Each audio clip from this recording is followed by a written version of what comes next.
Coming up next on This Week in Torrance, a cross-country athlete, karate instructor, tutor, and she's only a senior in high school. Get ready to meet an exceptional student from North High. Plus, Torrance police officers are recognized for their distinguished service at a local awards ceremony.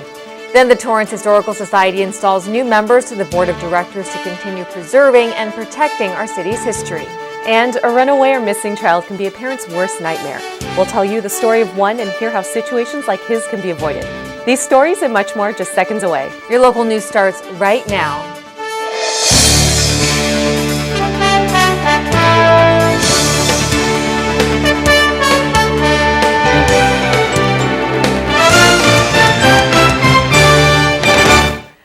Hello everyone and welcome to This Week in Torrance. I'm Renee Ng. And I'm Jin Chun. Thanks for joining us. Here are your top stories. The South Bay Medal of Valor Awards Luncheon recognizes outstanding police officers and firefighters whose acts of bravery and heroism go beyond the call of duty. This year, 2 Torrance police officers were honored, and reporter Juanita Adame has more on that story. The South Bay is a safer place thanks to several police officers from various local agencies who were recognized for their actions, quick thinking, and bravery. The Distinguished Service Award is made to those individuals to recognize efforts that exemplify the finest standards of the police fire departments. 2 in particular, Torrance officers David Cho and Dusty Garver, were part of that group, but it took more than a badge to earn this honor. Would Officer David Cho of the Torrance Police Department please come forward? For Officer David Cho, it began on July 12th of 2012. He was dispatched to a horrible accident scene where an overturned car left a woman pinned inside. The driver was having trouble breathing as the crash and subsequent positioning of the vehicle had caused the driver's seatbelt to partially wrap around her neck. It was then that this young police officer did something quite extraordinary. Without hesitation, Officer Cho entered the overturned vehicle and attempted to stabilize the patient by positioning himself underneath the driver, which would take the pressure off of her neck and abdominal area. Torrance Fire commented that had it not been for Officer David Cho, that woman would not be here today. For Officer Dusty Garver, it all started after his shift was over. He was on his way home from work when he came upon a crash whose driver was also trapped inside. The crash involved a pickup truck and a parked stake bed truck. The impact of that crash left the driver's legs pinned underneath the dashboard. Smoke began to billow from the hood of the car, and this Torrance police officer, although not on duty, quickly sprung into action. He used his knife to cut the driver's seatbelt and used his own strength to bend away the driver's door window frame, which allowed him enough room to pull the driver out of the vehicle and safely away from immediate danger. Because of these 2 Torrance officers, 2 people are alive today. Both of the officers were awarded the Distinguished Service Award, and we can definitely say that both very much deserved it. For This Week in Torrance, I'm Juanita Adame. Thanks, Juanita. Other honorees included officers from Inglewood, Gardena, and Hermosa Beach. Party balloons usually get a particular response when you see them. Well, this party balloon didn't get the response it was hoping for when it floated into Torrance power lines, which forced an oil refinery evacuation, a street closure, and refinery employees to search the surrounding areas for emission leaks. The Mylar balloon triggered a voltage fluctuation at the Torrance, Southern California Edison substation, which caused unplanned flaring at the ExxonMobil refinery and a temporary power outage. Luckily, no one was injured, but non-essential employees were relocated to a nearby park as a precaution. Sometime later, Torrance police declared no leaks were discovered and the air was tested and deemed clean and safe. Refinery officials also indicated that production was unaffected by the incident. In response to recent mass shootings, including the incident at a school in Newtown, Connecticut, the state Senate passed 2 bills designed to increase the safety of teachers and students against potential attacks. SB 49, introduced by Senator Ted Lieu of Torrance, requires schools to develop safety plans that include procedures to respond to someone carrying a gun on campus. While some schools already have a plan in place, this bill makes it clear that every school will be prepared. SB 316 by Senator Marty Block of San Diego will require that classrooms be retrofitted with inside locks whenever schools are renovated. At the end of each school year, high school students award the student with the highest weighted GPA. Reporter Jennifer Hua went to North High to tell us about a student who is not only the youngest in her class, but also the top graduating senior who was named valedictorian for 2013. She's a cross-country athlete, a karate instructor, and a tutor. And this year, 17-year-old Stephanie Allen is North High School's valedictorian. People always said, oh, Stephanie the valedictorian. But I haven't really felt like I actually was until it actually happened. Allen's 4.7 GPA did not come easy. Throughout her 4 years of high school, she has taken about 11 advanced placement and honors courses. I do meet up with friends, like before a big test. We'll get together and we'll try to study. Usually works out all right. And it's also been a lot of self-studying, a lot of sleepless nights. Studying really pays off, and Stephanie is a testament to that by being awarded more than $200,000 in scholarships. Allen has also been accepted into at least 15 universities, including UCLA, Cornell, UC Berkeley, and UC San Diego. She'll be attending USC in the fall, and others see a bright future for her. She's involved in so many different things, so I think kids who succeed very well are well-rounded, and they have that going for them when they start entering college. Allen also has very big plans for the road ahead of her. I'm thinking of something in the medical field, so I'm hoping to get my doctorate and then just go out in the world and help make it a better place. For This Week in Torrance, I'm Jennifer Hua.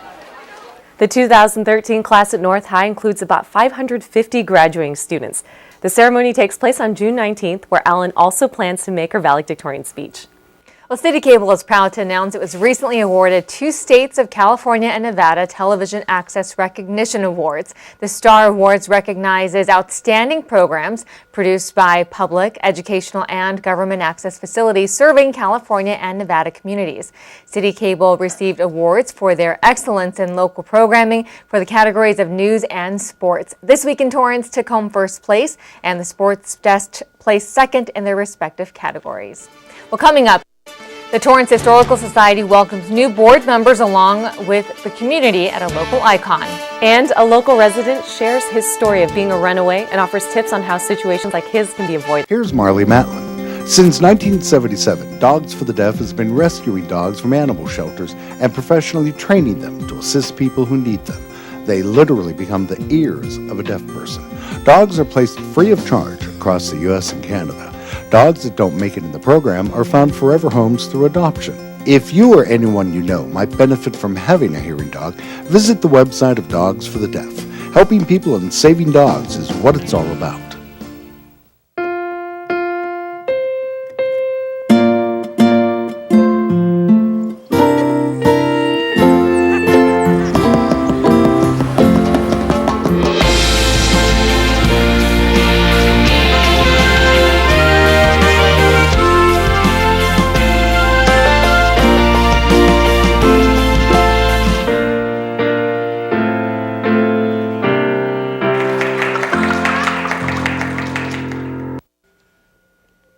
The Torrance Historical Society recently met at one of Torrance's historic sites to celebrate the city's past and present while welcoming in new board members. Reporter Jennifer Hua has more on the story. Members of the Torrance Historical Society and Museum gathered at the depot for their annual meeting to honor the city's rich history. To preserve and protect our city's past for the present and the future.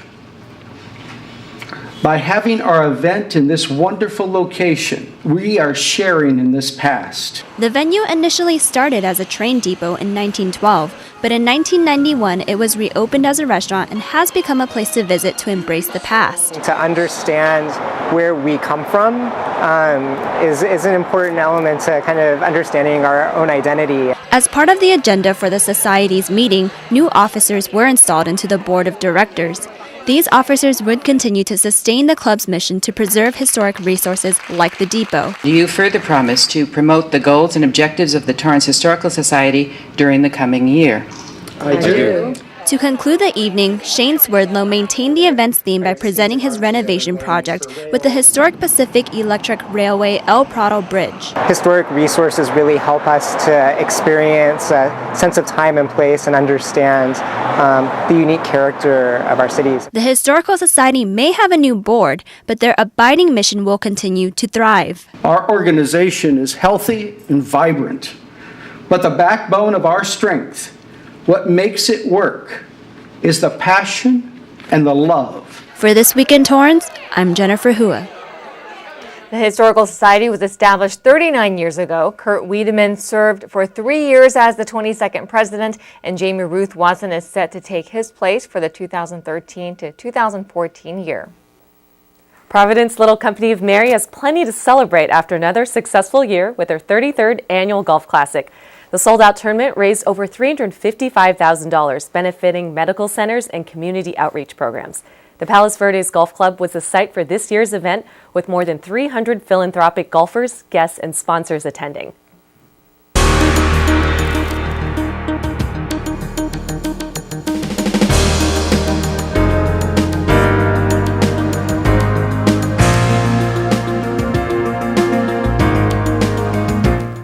Would you know what to do if your child ran away from home? Well, it's something parents hope to never experience. Here to tell us the story of a local runaway who offers his advice is reporter Juanita Adame.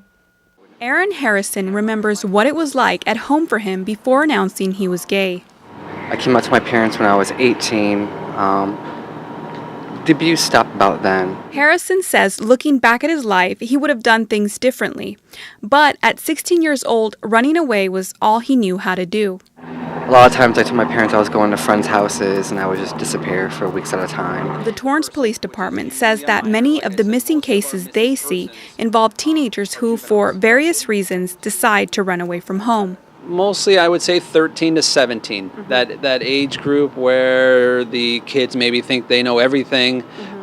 Usually the reason for leaving is some kind of a disturbance at the home. According to the National Runaway Safeline website, between 1.6 and 2.8 million teens run away from home each year. Protocol for finding missing or runaway children is always a high priority. It's one thing the police department here in Torrance takes very seriously. They're reported to an officer, and our officers do an immediate preliminary investigation as far as do they find out, is it foul play involved, or is it a prior missing, or is it just somebody that got into an argument or something with a family member and left the location. For cases that do involve runaways, the Torrance Police Department doesn't simply close the case once a person is found. And we try to get to the root of that problem. What is the issue going on at the home? Do they need juvenile diversion? We have diversion counselors on duty here at the Torrance Police Department that will regularly speak with the kids and the parents. For someone like Aaron, though, who went through it, he now believes that communication and compromise are the best preventative measure. Just respect your kids and vice versa, respect your parents. I lost my father, it'll be 6 years this December. The one thing I ever wanted from him was an apology. And he was on this hospital bed dying, and he looked at me and he said, "I'm sorry, I was hard on you as a child." For This Week in Torrance, I'm Juanita Adame. 1-800-RUNAWAY is a 24-hour safe line set up for teens who have run away or are thinking of running away. Parents with questions can visit the National Runaway Safe Line at 1-800-RUNAWAY.org. With the temperature warming up, it's time to open the windows to let the cool breeze in. The only problem is it hasn't just been the breeze that's been entering homes lately. Local police have indicated burglars are taking advantage of the warm weather by targeting South Bay area homes, where residents have left their windows open when away. Currently, Torrance is reporting 10 more residential break-ins this year than at the same time last year. To help protect yourself and property, authorities are urging you to make sure you close and lock your windows when not at home. Burglaries can happen in as little as 30 minutes, so even a simple task like running to the grocery store should not be overlooked. It's always better to be safe than sorry. Well, coming up after the break, a lucky participant carries the torch for the Special Olympics. We'll show you her reaction. Small businesses, I believe, help weave people and communities together. I believe in the American dream. SCORE is a nonprofit organization where we provide free business consulting services to people who want to start a business already in business. I believe one person can make a difference. I am that person. I am that person. I am a SCORE mentor. I am a SCORE volunteer. What do you believe? Do you have a gift to share? Our client success is our success. Volunteer your expertise at SCORE.org. Sergeant Michelle Garcia served meritoriously in Iraq and has the medals to prove it. Corpsman Richard Stokely took the skills he learned in Vietnam and put them to good use as a paramedic. But soon after leaving the military, these veterans faced homelessness. Even after Michelle lost all her savings, and even after Richard battled alcoholism for years, they both reached out for help when they needed it most. A simple phone call put them in touch with a trained professional from the VA. If you know of or are a veteran in need, make the call. El Camino College is celebrating its 66th annual commencement, and Torrance Community TV will be playing the event in its entirety beginning June 19th through July 2nd at 1 and 8 p.m. on Time Warner Cable Channel 28 and Verizon Fios Channel 36, only in Torrance. Be sure to tune in to check out Bart Aslan, director of the Society of Manufacturing Engineers Education Foundation, as he addresses the class of 2013 and congratulate the nearly 1,300 students receiving associate degrees. Now let's go out to the sports desk where Juan Hernandez has a preview of what's to come. Juan, what do you have for us? Hi, Renee and Jen. Thanks for checking in with us here on the Sports Desk. You know we always like to give you a little sneak peek at what we've got on the show every week, so here it is. The Special Olympics Torch Relay makes a quick pit stop right here at City Hall with Torrance PD and some local athletes running side by side. And our Jenny Phillips is going to take an in-depth look at what it really means to be a student athlete at El Camino College. Same place and time to check all of that out this week. It's every day right here on CitiCABLE 3 at 4 p.m. and 9:30 p.m. It's the Sports Desk. See you there. Thanks, Juan. The Special Olympics is on its way to Southern California, and the torch made its appearance right through Torrance. Here's Deja Charles with the story. Kate McLaughlin found herself as the lucky patron running with the Special Olympics torch. Carrying the torch, it was like so amazing, and I just never knew that carrying a torch on the sidewalk and in the street was kind of fun. McLaughlin was joined by 28 fellow athletes and the Torrance Police Department during the torch run. Actually, the torch run is a worldwide event. The Torrance police officers will be running with the Special Olympics torch as it will make its way to Long Beach for the Summer Games this upcoming weekend. They'll be also running with some of our athletes who will be competing in the games. The directors of the program believes this is a chance for them to show the community just how hard these competitors have been working. This is a chance for them to showcase all the time and effort and dedication and practice they've had over the last several months in a large event for special athletes and Special Olympics. The games will begin in Long Beach, where thousands of other competitors are expected in attendance. For This Week in Torrance, I'm Deja Charles. This run marks Torrance Police Department's 20th year participating in carrying the torch. Well, that's going to do it for us on This Week in Torrance. I'm Jen Chen. And I'm Renee Ng. If you've missed any portion of our show, you can catch us again at 11 a.m. and 6 p.m.